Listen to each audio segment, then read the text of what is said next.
que é ser perfeito? Que perfeição é essa? De que perfeição que ele está falando? O que é a perfeição para cada um de nós? O que é a perfeição para mim? O que é a perfeição para cada um de nós? É lógico que quando Jesus veio, se nós compararmos a nossa sociedade atual com a sociedade daquela época, nós vamos entender que, na grande maioria dos aspectos, nós estamos falando do aspecto moral, nós evoluímos, nós melhoramos, né? Alguns não muito, né? Mas a grande maioria evoluiu, caminhou, deu alguns passos nesse sentido. Se nós olharmos para aquilo que nós consideramos de perfeito, o que eu considero como perfeição? Talvez o que eu considero como perfeição hoje, depois de algum tempo me dedicando dentro do meu estudo, dentro, né, da doutrina, estudando o Evangelho, tendo dado alguns passos que cada um de nós demos, quando nós olhamos para aquilo que nós consideramos perfeição hoje, talvez a perfeição para você hoje seja diferente do que você enxergava ela há 10 anos atrás. Porque lá há 10 anos atrás eu não tinha o conhecimento que eu tenho hoje 10 anos depois. Na época do Cristo, quando ele vem trazer a orientação dos sede perfeitos, ele traz ela toda dentro de um contexto que nós vamos ver hoje, mas é lógico que ele também está atribuindo essa perfeição para a condição dos homens que viviam naquela época. Conforme a gente vai estudando, conforme a gente vai se dedicando e vai aprendendo mais sobre a doutrina, conforme a gente vai entendendo mais sobre o Evangelho de Cristo, a gente vai mudando o nosso parâmetro. É sempre um ponto de referência, né? Da onde eu estou para onde eu tenho que ir. Eu tenho uma determinada distância. Quando eu consigo dar alguns passos, quando eu consigo desempenhar um pouco melhor o meu papel, é lógico que eu caminho alguns passos na direção dessa perfeição. Mas com certeza absoluta, aquilo que eu entendia, que eu enxergava como coisas a serem corrigidas no meu passado, já não são mais as mesmas coisas que eu observo hoje. Eu caminhei, eu venci algumas dificuldades, eu venci alguns obstáculos que precisavam ser superados, mas com certeza absoluta eu passei a enxergar mais coisas, eu passei a ter um horizonte maior sobre a minha perspectiva de evolução. Ricardo, mas isso não tem fim? Quanto mais eu caminhar, mais eu vou enxergar que tem coisas para melhorar lá na frente? Mais ou menos isso. Mais ou menos isso. Conforme a gente vai recebendo mais informação, a gente vai vendo que essas mudanças que têm acontecido na nossa vida, na verdade são as primeiras cascas que a gente está tirando. São as coisas mais brutas que a gente está tirando desse ser ainda muito embrutecido, desse ser ainda muito velho, né, que a gente está tentando transformar num ser novo. Mas conforme a gente for recebendo essa informação, a nossa forma de enxergar vai mudar. E nós teremos novas perspectivas, nós teremos novas coisas a serem alcançadas. Mas cada coisa a seu tempo. O que a gente precisa prestar bastante atenção nesse Evangelho? Quando ele está dizendo sede perfeitos, ele está passando para nós que nós precisamos tentar ser perfeito dentro da concepção que nós temos do hoje. Então, quais são as coisas que eu preciso corrigir em mim, não é no outro, né? Quais são as coisas que eu preciso corrigir em mim? Eu tenho uma série de coisas, tenho livros e livros de coisas para serem corrigidas em mim, né? Então eu vou começar a trabalhar em cada uma dessas coisas e vou tentar vencer essas minhas imperfeições desse momento. Porque se eu focar em coisas que eu ainda nem sei quais são, eu vou me desestimular. Como é que eu começo a trabalhar em cima dessa perfeição? Como é que eu começo a desenvolver essa perfeição? Observando as pequenas coisas de cada dia. Uma resposta que eu dou que eu não deveria dar. Um sentimento que eu tenho que eu não deveria ter. Nas pequenas coisinhas de cada dia, nós vamos lapidando, nós vamos corrigindo. A gente vai estudando, recebendo a orientação do Evangelho, recebendo o alimento que é essencial para o nosso espírito, para que a partir desse Evangelho, a partir dessa reunião, que a gente vem toda semana recebendo esse alimento, a gente começa a mudar pequenas coisas lá fora. Daqui a pouco a gente começa a observar que alguns hábitos antigos já não fazem mais parte. da minha atitude, da minha reação, da minha rotina, mas também consigo perceber que alguns hábitos permanecem muito firmes, permanecem muito presentes dentro da minha vida, que são possivelmente os mais difíceis, são aqueles que a gente falou assim, não, peraí, eu tenho uma lista de 10 maus hábitos, né?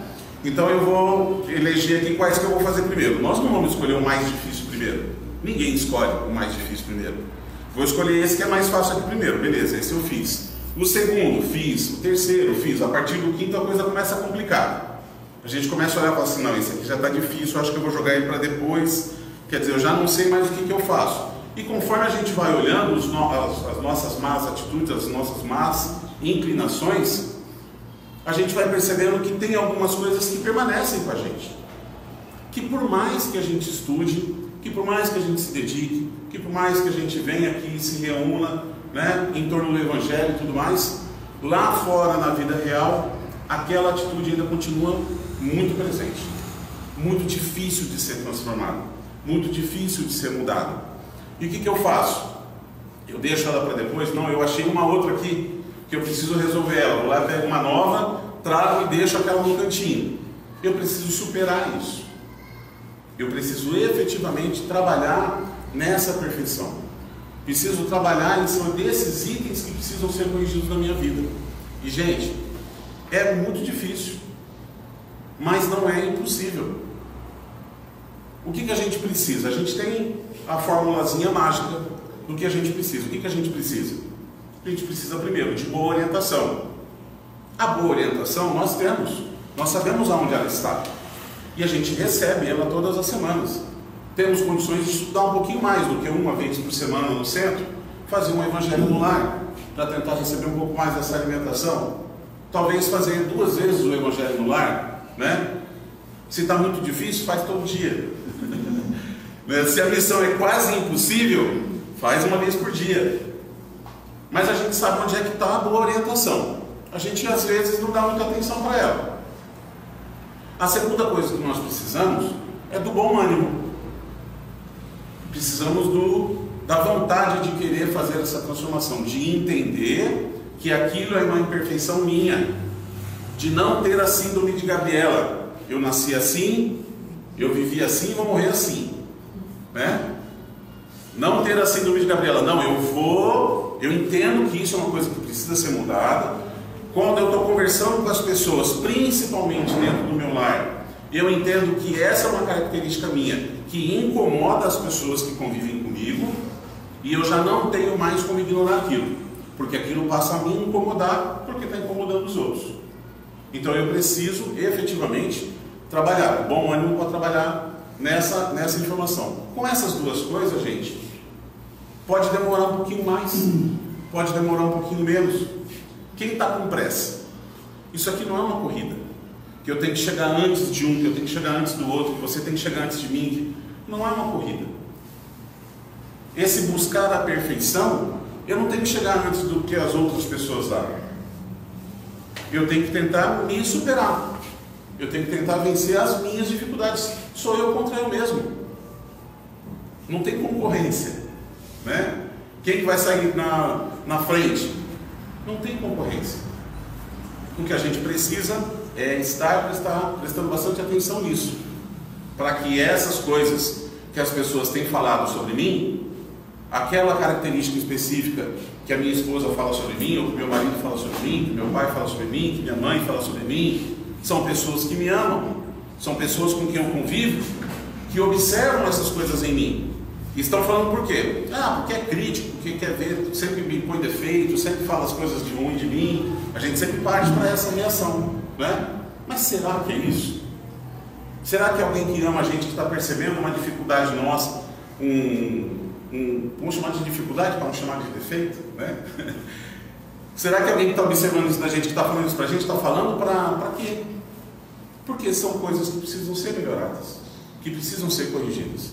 Então, vamos estabelecer pontos de melhoria, pontos de busca de perfeição naquilo que nós vivemos hoje. Quando nós chegarmos nessa condição de não fazer mais as coisas que tanto nos atrapalham nessa vida, que a gente tiver melhorado uma série de coisas, naturalmente, a nossa visão vai se ampliar, nós vamos entender sim, que demos alguns passos de lá para cá, mas nós também vamos enxergar que tem outras coisas que precisam ser feitas.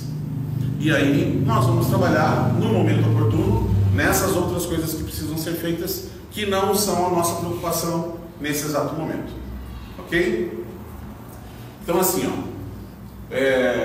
quando ele fala assim, sede perfeitos, ele está dizendo assim para nós, que nós devemos buscar essa perfeição. Nós temos a capacidade de entender essa perfeição. Um exemplo de perfeição: Deus. Deus é perfeito. Quem aqui já conseguiu compreender Deus? Ninguém, né? Que bom que ninguém levantou a mão. Por quê? Porque está muito além da nossa compreensão, da nossa capacidade intelectual de compreender esse Deus. Eu acredito nele, eu confio nele, eu tenho fé em Deus, mas eu compreendo Deus, eu sei que é Deus. Pergunta do Livro dos Espíritos, primeira pergunta dos Espíritos. Ele não pergunta quem é Deus e não pergunta o que é Deus. Pergunta que é Deus, sem personificar, né? Nós não temos a capacidade de compreender isso ainda. Confiamos, acreditamos, temos fé, mas mesmo assim permanecemos sem esse entendimento. Então, entender essa perfeição, como que eu vou buscar essa perfeição se eu não consigo compreender o que ela é? Por isso que ele traz para nós. Precisamos trabalhar em cima daquilo que está ao nosso alcance.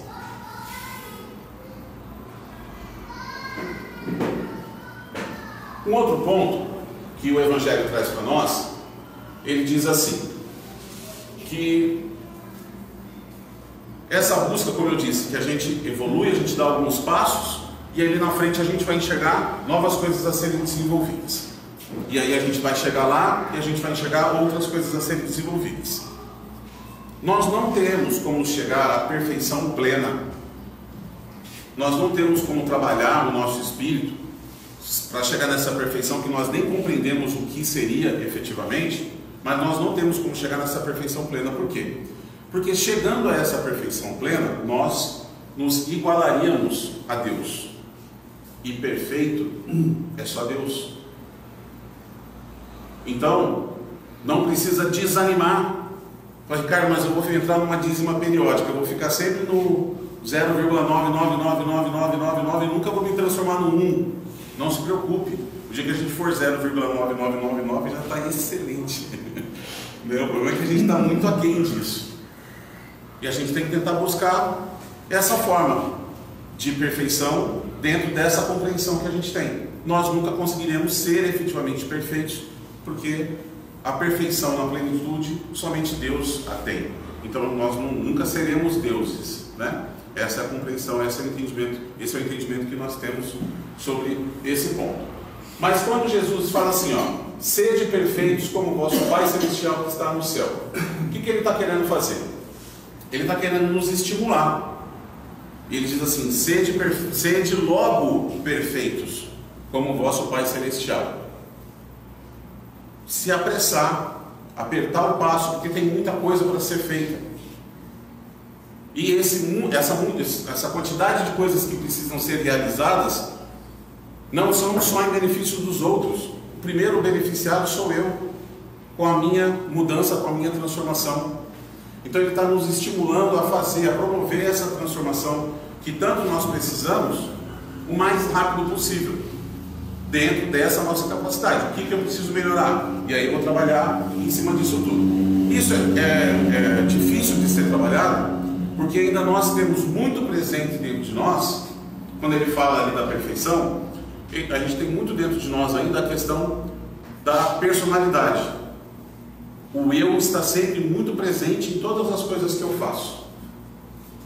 E Jesus aponta como uma das características, né, da perfeição, o amor ao próximo. Como uma das principais características da perfeição, esse amor ao próximo. Quando ele explica, exatamente no momento depois de ensinar a seus discípulos a questão da caridade é que ele vai falar essa frase. E aí por isso ele fala: sede logo perfeitos, para que a gente apresse, porque as pessoas precisam, o mundo precisa dessa transformação. Ontem eu estava fazendo um videozinho para mandar lá no nosso canal e falar para as pessoas, né, sobre esse momento de transformação, de evolução e tudo mais. Gente, o nosso planeta ele não vai chegar a uma condição melhor sozinho. O nosso planeta precisa de pessoas melhores, de espíritos melhores, que trabalhem em conjunto nessa transformação. Nós não vamos chegar a uma questão de um mundo perfeito, onde existe a felicidade, porque o mundo se transformou e nós estamos dentro dele. O mundo é esse que está à nossa volta. Nós é que faremos esse mundo perfeito. Nós é que promoveremos essa transformação do planeta, que vamos transformar esse planeta primeiro no mundo de regeneração e depois, mais para frente, vamos transformar ele no mundo perfeito. É através da mudança individual, não é da mudança das pessoas que nós gostaríamos que mudassem, é da minha transformação. E eu preciso ter uma consciência muito presente disso. Só que, de novo, o personalismo, né, a personalidade, o eu, sempre muito em foco.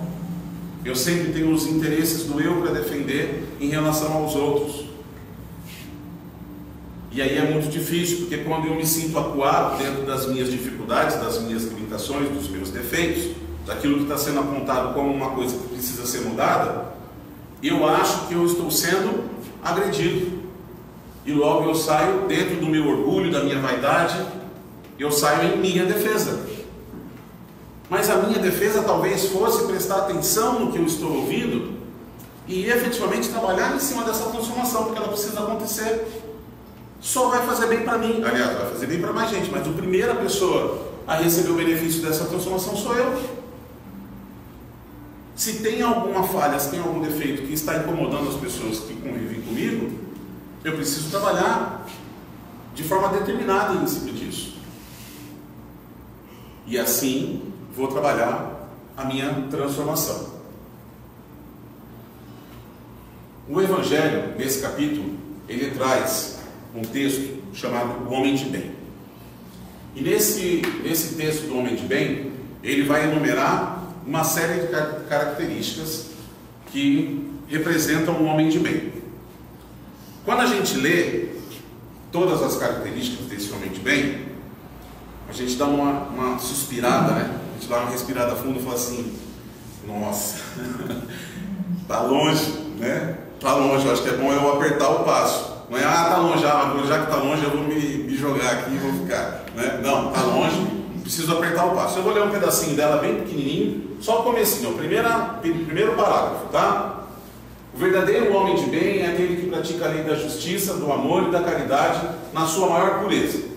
Se interroga a sua consciência sobre os próprios atos, pergunta se não violou essa lei e se não cometeu o mal, se fez todo o bem que podia, se não deixou escapar voluntariamente uma ocasião de ser útil, se ninguém tem o que se queixar dele, enfim, se fez aos outros tudo aquilo que queria que os outros fizessem por ele. Esse é o primeiro trechinho. Só que se a gente for enumerar todas as qualificações, né, a gente vai ver que tem muita coisa para ser trabalhada para chegar nessa condição do homem do bem, do homem de bem. E o que importa para nós, gente, o que importa para mim, o que importa para você, o que importa para cada um de vocês é quais são, né, ou qual é o ponto que precisa ser transformado agora. Eu não preciso olhar todas essas características, porque eu não vou promover todas essas transformações como mágica. Eu não tenho uma varinha de condão que vou fazer pim, piririm, pim, pim, faz um Ricardo novo para mim. Não vai acontecer. Então eu não vou conseguir absorver todas essas informações. É sempre uma lição muito boa de ser lida, que serve como referência, né? Quando a gente estiver se achando ou ser evoluído, a gente dá uma lidinha nesse texto e a gente volta com o pé no chão. Então é muito bom para a gente ter a referência. Mas eu preciso, para mim e para vocês, o que importa é qual é o ponto que eu preciso trabalhar agora. O que eu também não pode acontecer é eu achar que está tudo certo. Não, está tudo certo, acho que eu estou bem, né?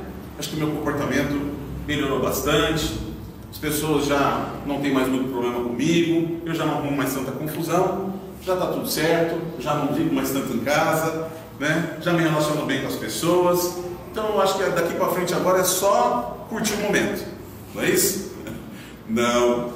Se nós estamos aqui num planeta de provas e expiações e nós ainda estamos encarnados, é sinal que a gente não terminou de cumprir aquilo que a gente veio para cumprir, porque o dia que a gente terminar, a gente vai embora, a gente não vai ficar fazendo hora extra aqui, né? Então nós precisamos prestar atenção. Ninguém está aqui de passagem, ninguém está aqui a passeio, ninguém está aqui para ver o que está rolando, né, entre os encarnados. Não é isso que nós estamos fazendo aqui. Nós estamos efetivamente aqui, que a gente sempre fala, para o nosso desenvolvimento moral, nosso desenvolvimento espiritual. Então, com certeza absoluta, todos nós temos muitas coisas que ainda precisam ser trabalhadas. Quando ele descreve todas as características do homem de bem, um pouco mais para frente, ele vai falar lá nas instruções dos Espíritos que, na grande maioria das vezes, justamente por aquela questão da personalidade, do eu ainda estar muito em foco, normalmente essas qualidades, infelizmente, são acompanhadas de alguns pequenos problemas. E ele diz, sobretudo, da falta de modéstia e da sobra de orgulho. Eu, ao conquistar alguns passos, ao conseguir fazer algum tipo de mudança na minha vida, logo eu já comemoro e eu já canto aos quatro cantos, né? Como eu sou melhor. Olha, mas eu evoluí muito, né? Eu melhorei demais com esse negócio do espiritismo. Depois que eu comecei a frequentar as reuniões, depois que eu comecei a estudar o Evangelho, depois que eu comecei a fazer o Evangelho no lar, nossa, eu sou uma outra pessoa, como eu sou bom, né? E humilde, não é isso? Sou bom demais e humilde mais ainda, né? O Evangelho vai apresentar isso para nós, que normalmente essas mudanças, pela nossa limitação, pela nossa pouca capacidade de entendimento, estou falando que é um problema, mas que é uma coisa natural, que precisa ser observada. Dentro da nossa limitação, da nossa pequenez de entendimento das coisas, é lógico que a gente, quando der alguns passos, vai comemorar os passos que demos. O que eu não posso é deixar isso influenciar na minha personalidade, na forma como eu vou atuar com as pessoas, como eu vou me relacionar com as pessoas. Talvez até me achando superior às pessoas que não têm a mesma orientação religiosa, ou talvez até me achando superior às pessoas que não leram todos os livros que eu li, ou me achando superior às pessoas porque eu já frequento um grupo mediúnico dentro de uma casa espírita e a outra pessoa está só frequentando as palestras. Gente, acontece. Nós estamos falando de caso real. Nós estamos falando de caso de gente que compara o livro que está lendo. Ah, mas você está nesse ainda? Não, esse aí é iniciante. Né? Tem gente que se acha mais espírita ou um espírita mais evoluído porque não lê mais Nosso Lar. Eu recomendaria voltar e ler de novo. Mas ler de verdade, estudar, grifar, prestar atenção em todo o conteúdo doutrinário que existe dentro das obras. Não é por esse o caminho. O que ele está chamando a atenção para a gente é muito real. Não adianta eu falar, eu sempre falo que o Evangelho precisa ser trazido para a nossa realidade. Não adianta eu falar de situações que eu vou inventar aqui. A gente precisa olhar na real, né? Dentro da casa espírita existe isso. Não estou me falando que daqui para fora. Às vezes eu olho outro irmão que está frequentando uma outra religião e acho que aquela religião fala, não, mas um dia ele vai ser espírita. Talvez ele não precise. O que importa é ele se encontrar onde ele estiver. O que importa é que a religião que ele escolheu promova a transformação no íntimo dele. E se está fazendo isso, talvez seja muito melhor do que muitos dos espíritas que frequentam as casas espíritas, muito mais pelos fenômenos do que pela autotransformação. Nós vamos falar disso aqui hoje.